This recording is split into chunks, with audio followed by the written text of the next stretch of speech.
عالمی ادارہ صحت نے خبردار کیا ہے کہ عوام میں بینائی اور امراض چشم کی بیماریاں بڑھنے کا خدشہ ہے۔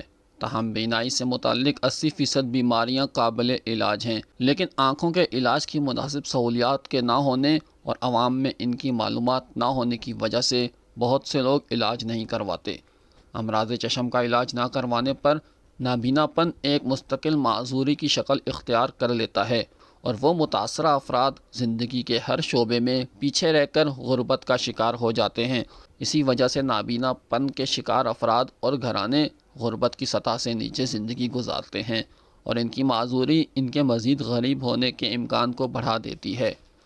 عالمی ادارہ صحت کے مطابق اس وقت پوری دنیا میں 2 ارب سے زائد افراد امراض چشم میں مبتلا ہیں، جبکہ ترقی پذیر ممالک میں ان کی تعداد ترقی یافتہ ممالک کے مقابلے میں 4 گنا زیادہ ہے۔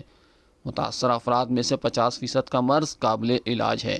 اگر مناسب اقدامات نہ کیے گئے تو پوری دنیا میں نابینا افراد کی تعداد 2050 تک 11 کروڑ 50 لاکھ کا ہنسا عبور کر سکتی ہے، جو موجودہ تعداد کے مقابلے میں تقریباً 3 گنا زیادہ ہوگی۔ اس کے سالانہ نقصان کا تخمینہ 410.7 ارب ڈالر لگایا جا سکتا ہے۔